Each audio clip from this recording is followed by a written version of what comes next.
The LGDF is funded through state income taxes and is one of the primary mechanisms through which the state provides funding for local governments to deliver the integral services our residents rely on.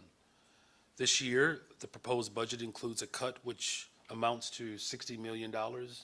This shortfall for local governments across the state, including $12.7 million for the city of Chicago alone, would be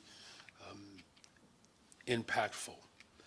For more than 40 years, the annual LGDF share provided to local governments was set at 10%. Over the last two decades, it has slowly been chipped away at, this year being proposed at just 6.27%. Raising the percentage share by just 1% would result in an $80 million increase in funding for the city of Chicago. Every Chicagoan pays into this funding pool through their income taxes.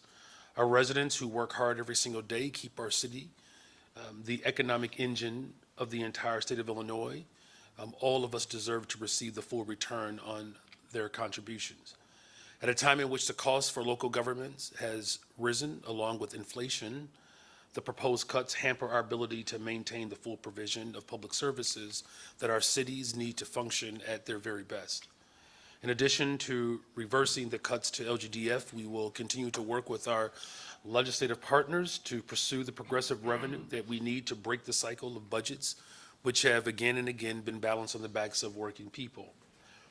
We are certainly encouraged by the state's inclusion of a measure which mirrors the social media and amusement responsibility tax that we pioneered right here in Chicago.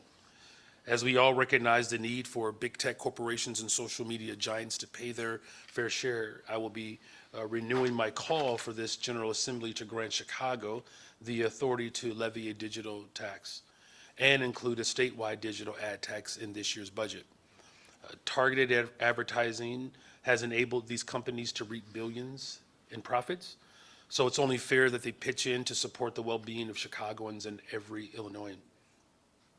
As we prepare for the coming budget cycle, we will advocate for the expansion of Chicago's home rule authority to raise progressive revenue without burdening working families in our city. I'm confident that by coming together around our shared values and vision for a more equitable future for our state and city, that we will be able to achieve many of these aims. I look forward to meaningful conversations with my fellow local leaders, with our legislators, and with the governor's office as we work to collaboratively find common ground, advance solutions, and deliver real results for the people of Chicago and all of Illinois. Thank you all for your patience today, and I'm happy to answer any of your questions at this time. We have time for 2 questions, 1 follow-up each, and we're going to go down the line and wrap around, please. So. Wait, how many? 2 questions, which doesn't, not in addition to a follow-up. Is that correct? Yes. Okay. Yes. Just want to make sure I have to talk to my union rep about all these questions y'all asking me. All right. Mayor, good morning. Thank you. Good morning, of course. When you head to Springfield, I realize that you just spoke about a couple of other ideas, the digital ad tax and others, but 12 million's not, I mean, it's certainly you want every million, you don't want to lose any, but it's not a huge amount. I mean, the state, I guess their argument is, hey, we've had to tighten our belt too, so it's going to trickle down to all of you. What other perhaps ideas are out there to raise revenues? Yeah, well, first of all, let me just name the fact that the local government distributive fund, I mean, this is something that has been intact for decades. When I made my first address to the General Assembly back in 2023, I highlighted this as an important part of how local municipalities show up for working people. And particularly at a time as the federal government continues to undermine our local bodies of government, it's the mayors who are dealt with the heavy responsibility of responding to the needs of people. And look, that's not chump change, right? When you're talking about 1% increase would be $80 million that could go towards driving safe and more affordable communities.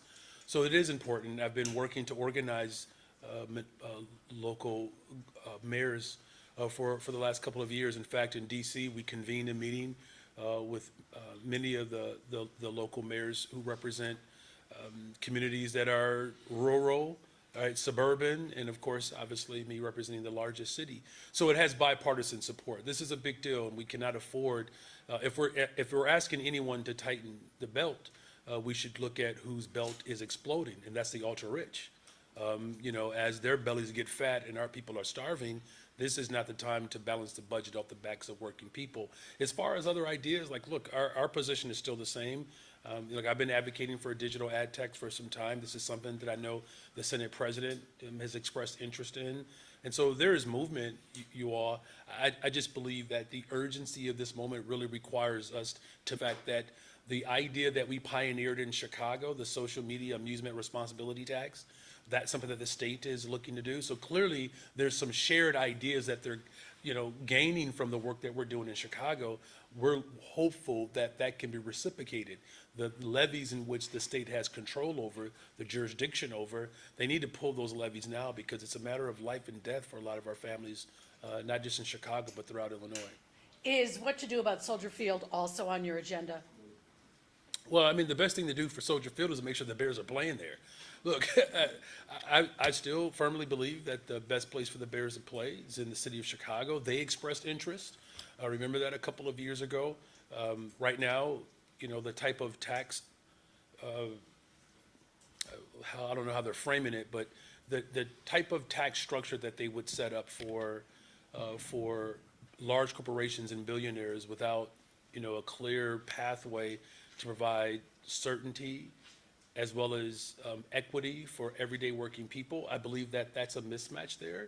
And quite frankly, look, the infrastructure that they're even discussing in the suburbs, those infrastructure needs have been present on the lakefront for a very long time.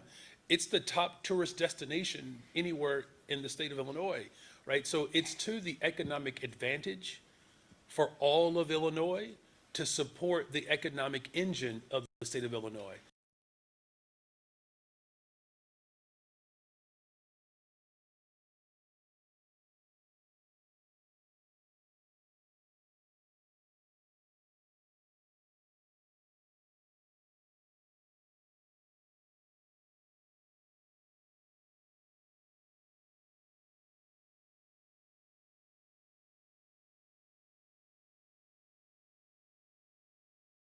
In Chicago. Feliz Bataglia de Puebla, or the Battle of Puebla, otherwise known as Cinco de Mayo, which is actually today. I'm surprised nobody mentioned it today. And in any case, this first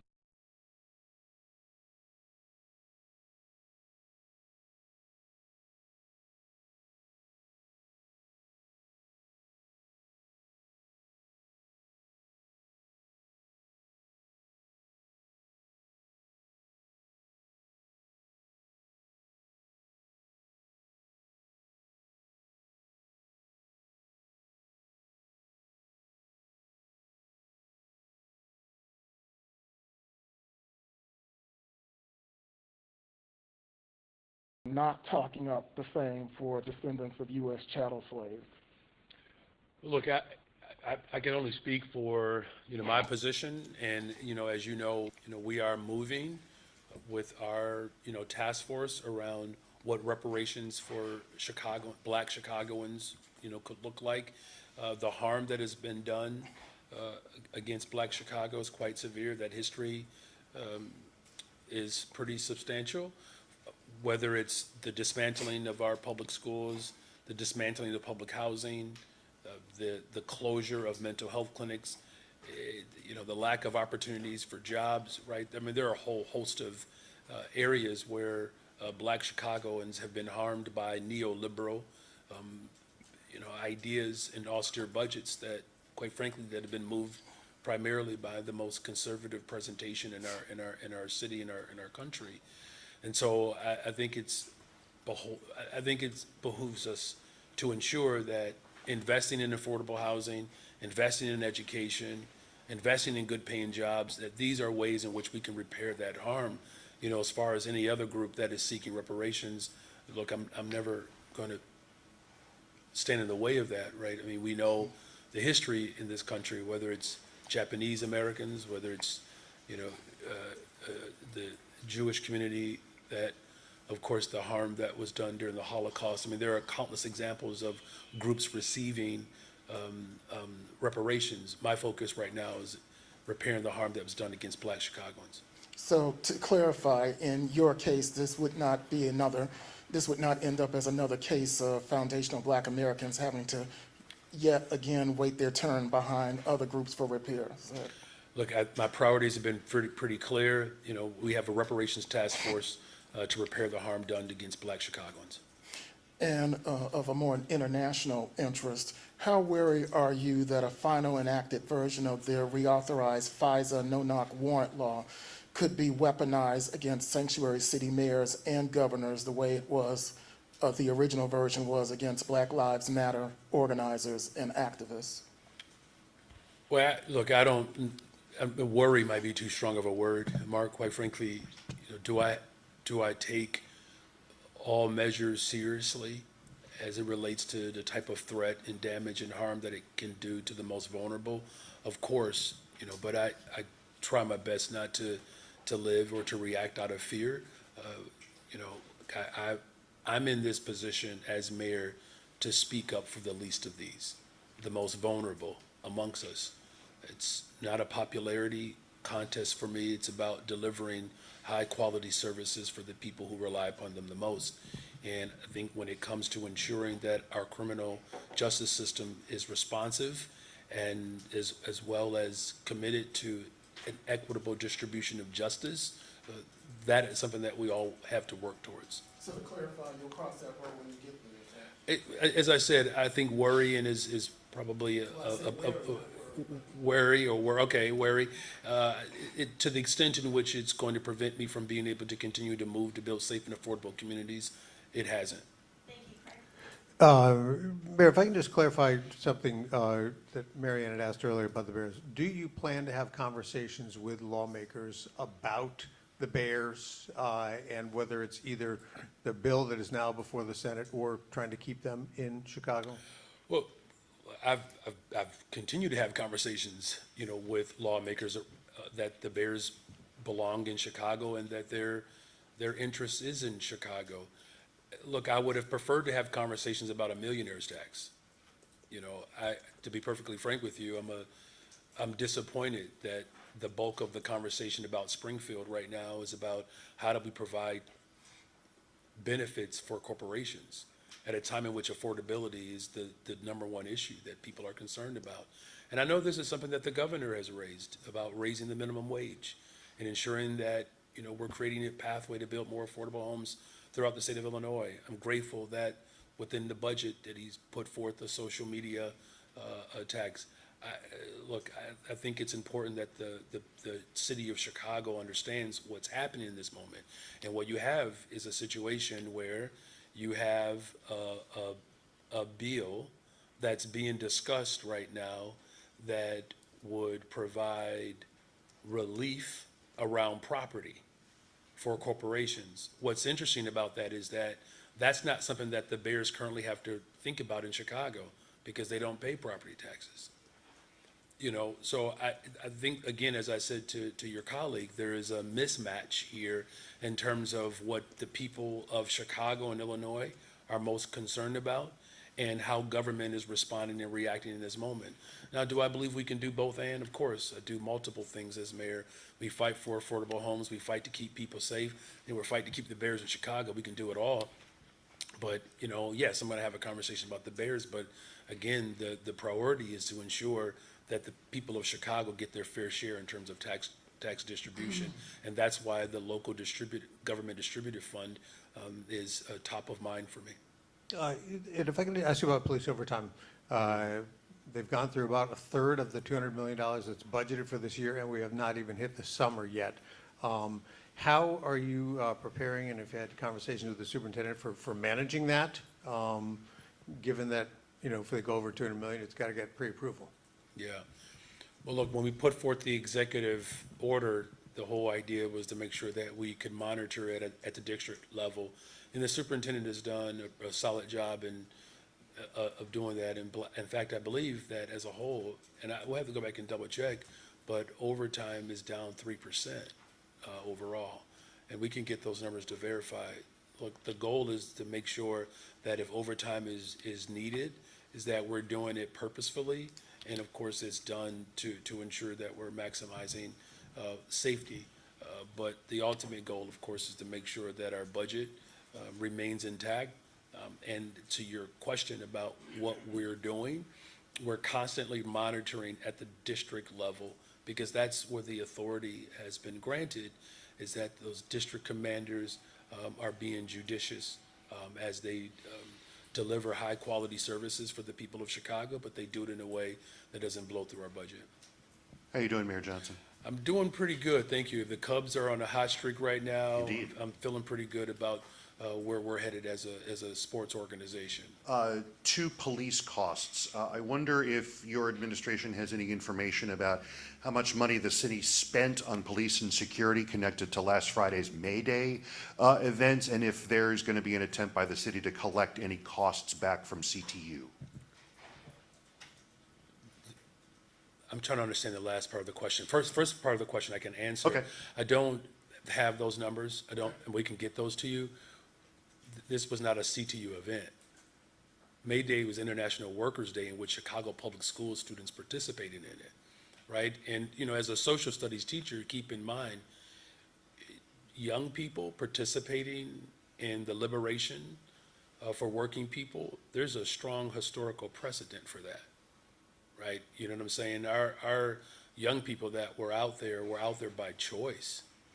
And whatever cost it is, it's a worthwhile investment, right? I mean, we're talking about young people and workers taking action at a time in which we've seen the largest upward transfer of wealth into the hands of the ultra-rich.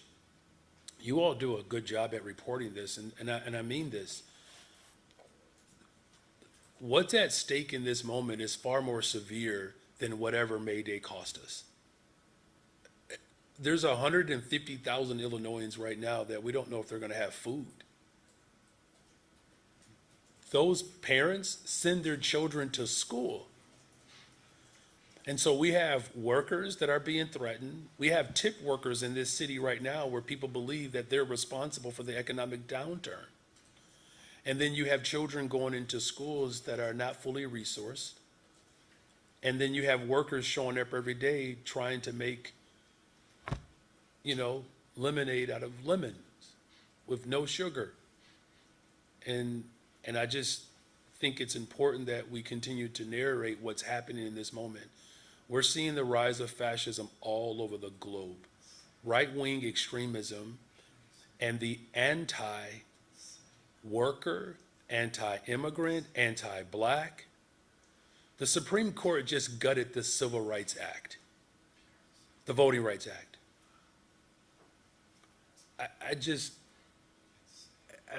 I hope you understand at least the mannerism in which I'm speaking. Is that what type of society do we want for working people? Do we want a society in which we're begging and pleading? Or do we want a society that is plentiful and abundant? That's where I believe the attention should remain, but we're happy to get that information to you. I appreciate that. Thank you. I want to go back to something that you said when you were appearing with my friend Craig Wall on the Channel 7 Town Hall last week. You were answering a question about support for mental health services in the city, specifically the smart tax, which you've mentioned a couple of times here. When the 58th mayor comes in another 17 years, they won't be able to undo the work that we've done.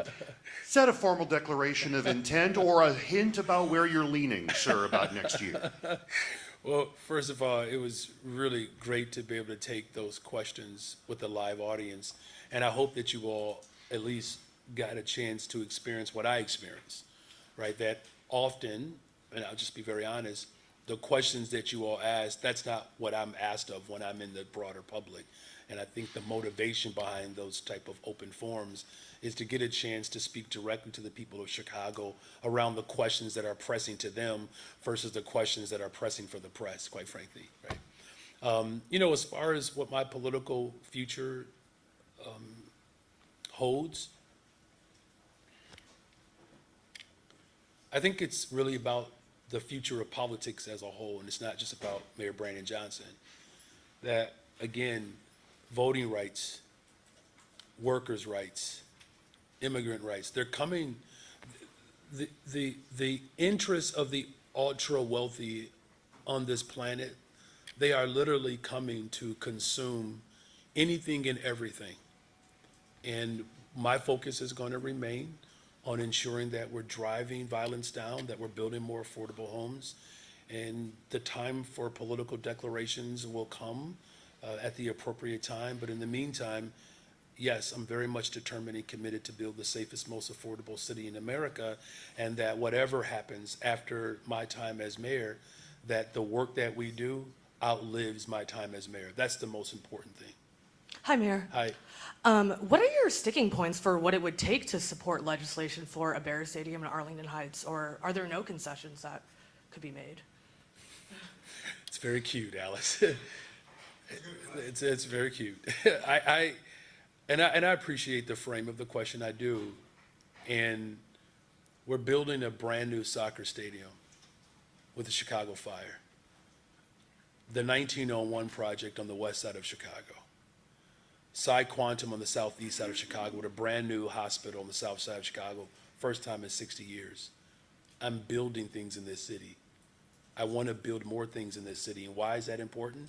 Because it creates opportunities for Chicagoans. Why would I advocate for something that wouldn't benefit the people of Chicago? I don't know why any Chicago legislator would vote for anything that doesn't benefit the people that they represent and vote for. Right now, I mean, in terms of a sticking point, look, we asked for infrastructure for the entire museum campus. We didn't even get a hearing on it. The Bears were prepared to put 72% of their dollars into a stadium that the public would own. I mean, certainly people can see the benefit of that. I mean, how many people build an office to become a tenant, to pay rent to someone else? That's what the Bears were willing to do. And so I think the way I would frame it personally is, for any Chicago legislator, what is it that we need for the people of Chicago? Let's just start there as a baseline. And what I need for the people of Chicago, our people they have to be able to work. I mean, we're working hard now to get more black contractors opportunities where they have been shut out otherwise. I mean, Arlington Heights, anywhere else, a Chicagoan having to commute 2 hours out of their way for a job, that is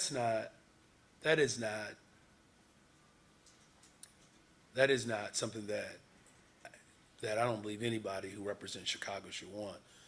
You know, so, and I think that there are some legitimate concerns around the fact that at a time in which property values are increasing and affordability is becoming that much more of a challenge, to do anything in favor of entities with means without supporting families who have needs,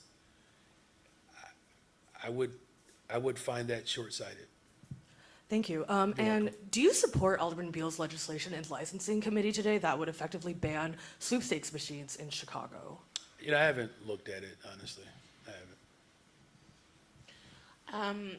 Many talking points that you've already said you're going to discuss. We went through the Bears already. We went through the funding due to Governor Pritzker's budget. What about CPS? They're facing the deficit, second year in a row. New superintendent here.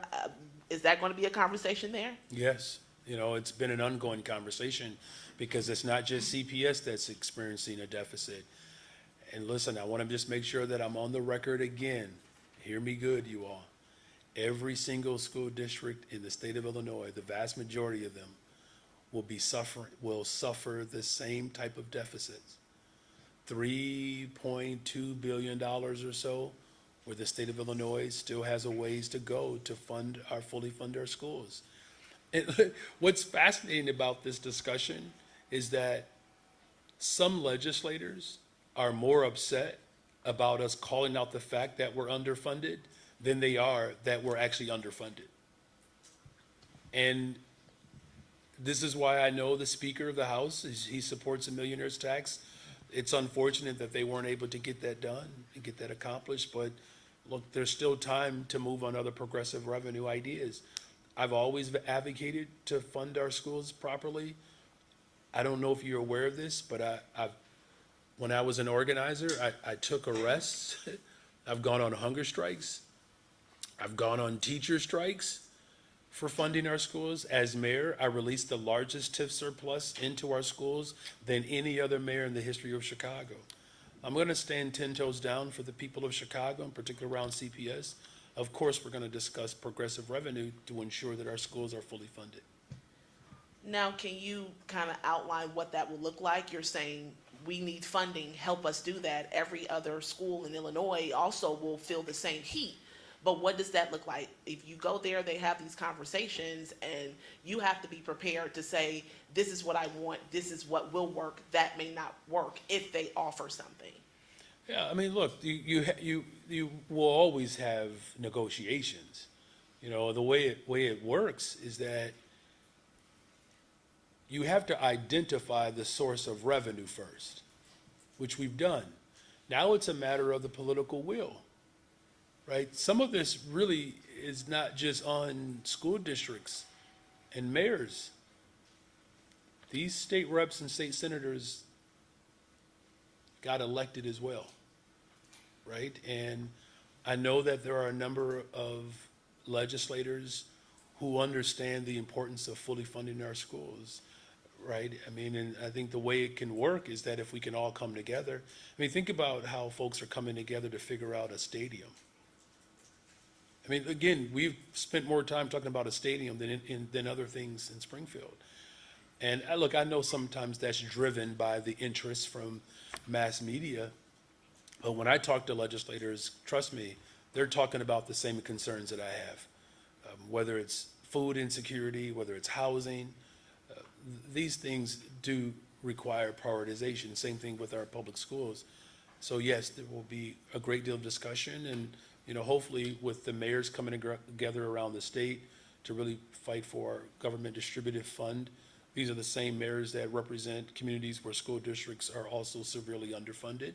And we're going to continue to push. Keep in mind, I mean, even some of the things that we have won in Springfield, think about how long it took to get there.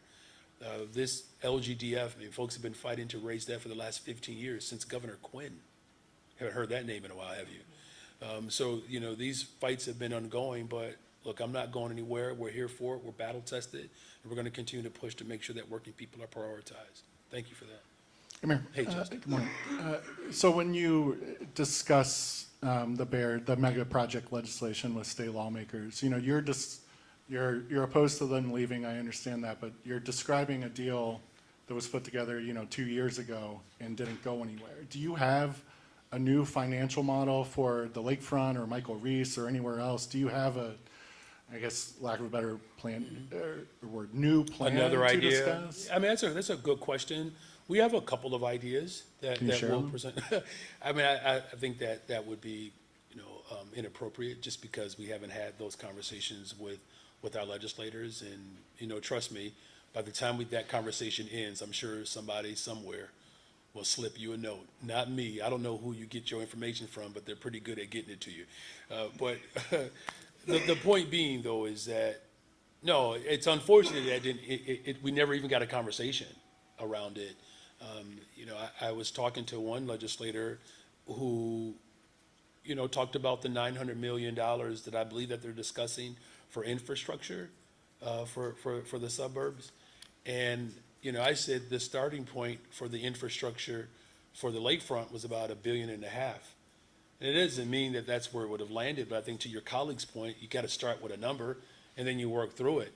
And so there are lots of conversations that are also associated with this particular project that really requires us to think hard about how, again, the top tourist destination in the entire state of Illinois is fully supported. That museum campus is one that's driving our economy. But yeah, there are some ideas that are newer out there that we will be discussing. All right, I've got 2, 3, 4-parter here on this. You know, in kind of just being bears in the city or bust. You know, there are other aspects of that mega project legislation that it seems the state is trying to accommodate Chicago in other ways. You know, there's the new version of Star Bonds that could support One Central. There's this new railroad-specific incentive that could support One Central, or the Ishbia project at the Amtrak site, or Michael Reese, in sort of only being focused on keeping the bears in the city. Are you able to provide input on those other things that are being discussed that would specifically impact Chicago? Of course. And then, Yeah. sorry, Oh. this is the second part. Didn't mean to cut you off. Sorry. It's all right. On Soldier Field, you know, Alderman Superintendent Ramirez Rosa was down in Springfield last week. He has been pushing a plan to renovate Soldier Field and to, you know, improve the broader museum campus. But what I hear from state lawmakers is that's a little confusing, because that his plan kind of is hinged on the idea that the Bears might leave, and trying to re-envision Soldier Field after that. Do you support his efforts in going to Springfield and continuing to push for infrastructure support? Well, as far as infrastructure, we're all on the same page there. The campus needs a makeover. Like, we know that. The ingress, egress is absolutely horrific. And I don't mean to trigger Bears fans or concert goers. It is just brutal getting in and out of that space, as well as it disrupts the type of flow that could naturally carry over to the rest of the campus. Was talking to the great organizers for Lollapalooza, as well as our presidents of the museum. 400,000 people show up along that lakefront over the course of a few days. Just the natural spillover of 15 to 20,000 conservatively of concert goers that would just, you know, move about the entire campus and create more activity over there. We're losing out of that type of, you know, economic prowess there. So the infrastructure is something that we have constantly have fought for, and we will continue to do that. You know, as far as what this bill could do for large-scale projects and how it could benefit Chicago, absolutely, we're in, you know, conversations there. But here's the thing about Chicago. We can pat our heads and rub our stomach at the same time. I don't think it has to be an either-or scenario. At a time in which we have the most visitors in our city over the summer ever, the fact that we are at a 60-year low in terms of violent crime, you know, the fact that, again, that we're building large-scale projects, 6, 7 cranes in the air, 19 on the way. We're building affordable homes downtown and reconverting of old office spaces. Our airport is now the busiest airport in the world. This would be the time for Chicago to accelerate, to be able to generate and move our economy forward. We are the global capital of the world. Certainly, we move the Midwest in ways that no other city in the Midwest does. And so the fact that we have all of these assets, why would we at this time disrupt that economic flow when we have the ability to grow our economy, not just with a sports team, but with an entire activated campus that would be available 365 a year? And, you know, that is the real conversation that I believe. And again, there's 3 things that are happening here. You know, there's a proposal that right now is economically unsound, and there's broad agreement around that. And then there's the fact that the Bears have interests. What I'm simply saying is there's a way in which we can do both for the city of Chicago, where we can create an economically viable plan that is responsible for taxpayers. Right now, we don't have that situation. And again, I'm going to work with the legislature to ensure that Chicago is prioritized. Hi, Mayor. Hi. Can you give us your reaction to the millionaire's tax dying in the House over the weekend? Have you talked with your Springfield partners about next steps? And, you know, are there viable options for progressive revenue from Springfield at this point, or is home rule the only option? Well, I will say that there are viable options still, right? I mean, there's still, you know, time to move on. Again, as I said before, the digital ad tax, that's something that this legislature could move on. And there are folks who have expressed interest, you know, just like the Speaker of the House spoke of his interest around the millionaire's tax. I know that there are many people in the Senate caucus that are moving conversations around the digital ad tax. In terms of home rule, for me, it's if the General Assembly is having a tough time building the support to do it at the state level, what I've always said is that I'm that person that's willing to go first. And clearly there's some good example around the smart tax by Chicago going first around the smart tax. It has opened up room in a lane for others to move through. So that's why we are pushing for home rule as well. It's one of those components where we have to try to do anything and everything to create revenue streams that do not rely upon working class people. And then on the Swedish hospital shooting, it's our understanding, and the Tribune reported, that the 2 police officers who initially arrested Alfonso Talley are under internal investigation. Why is that? Are there concerns that the search was inadequate and allowed him to get the gun into the hospital?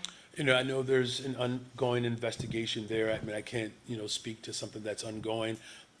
Of course, I think what's also very glaring here is the fact that, look, another officer lost their life in the line of duty, and one is just fighting to recover.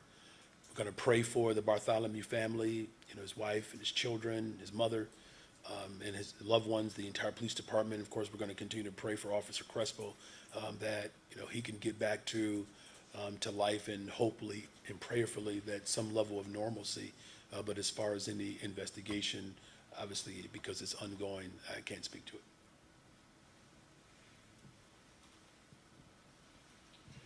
Mayor Johnson, in light of your historic calls for defunding the police, in light of your historic or hiring people who are known, hiring people for 6-figure jobs with the city of Chicago, who are known for absolutely nothing but demanding, calling for effing the pigs, in light of your historic. Can we get to the question, please?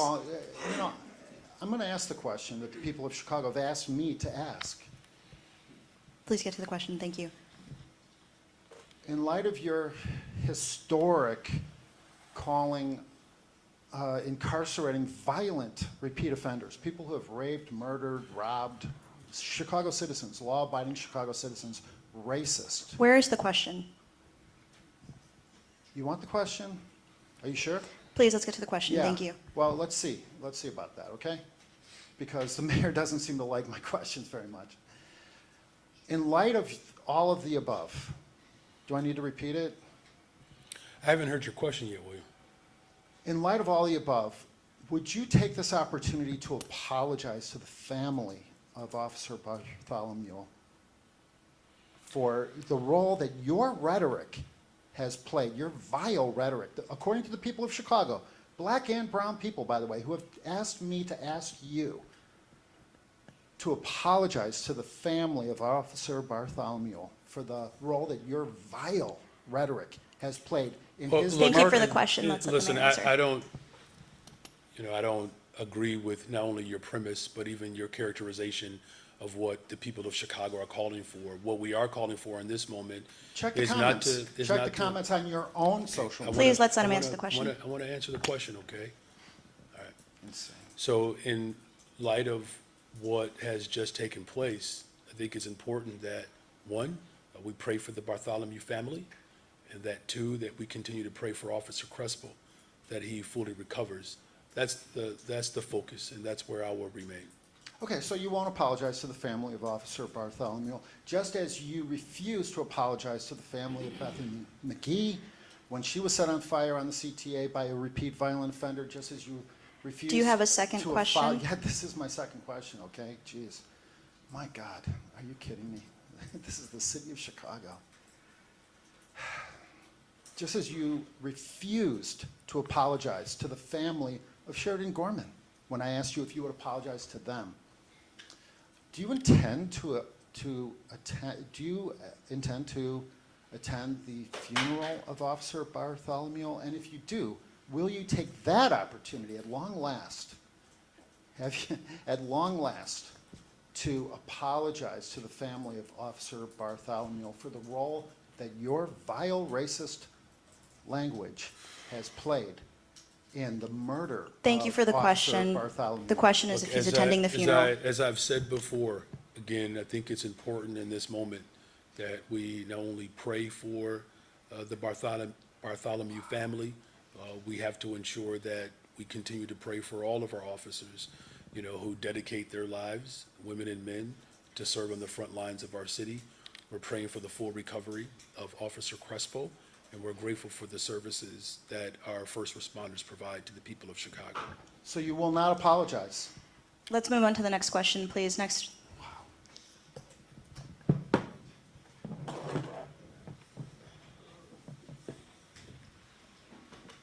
Hi, Mayor. Hi.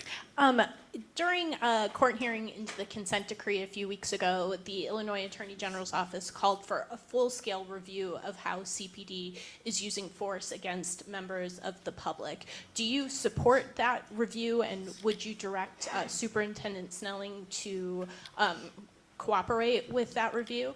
Well, I think when it comes to the consent decree, I mean, there's no combination that this city has ever experienced between myself and the Superintendent Snelling that has been laser focused on making sure that we are in full compliance and we are moving with expediency to ensure that the consent decree is fully implemented. As far as the review of practices, those practices are always under review. And so, look, we appreciate the Attorney General weighing in, but in terms of how community policing is administered, and especially to ensure that we are building and maintaining trust within the community, we're constantly in review mode, in training mode, to ensure that these interactions are positive.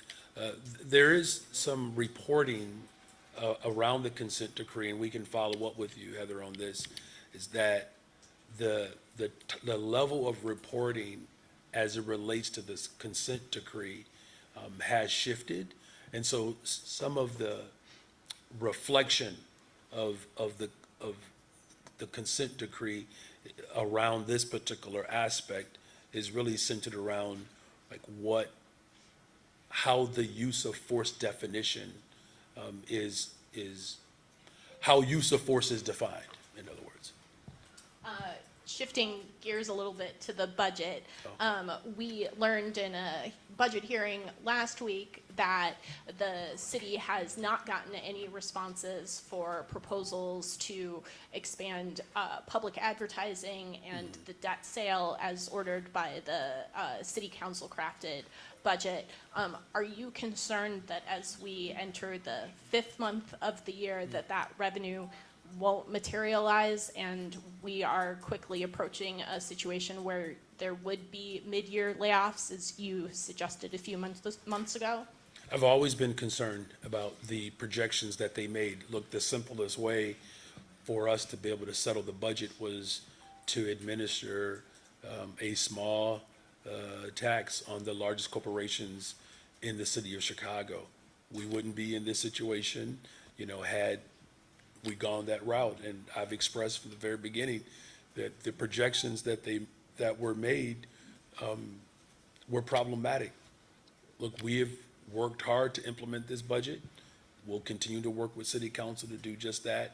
You know, as far as what it's going to take to ensure that the people of Chicago do not have to experience harm, I'm hopeful that City Council will engage with my office again around ways in which, you know, we can progressively generate revenue without it being casted, you know, upon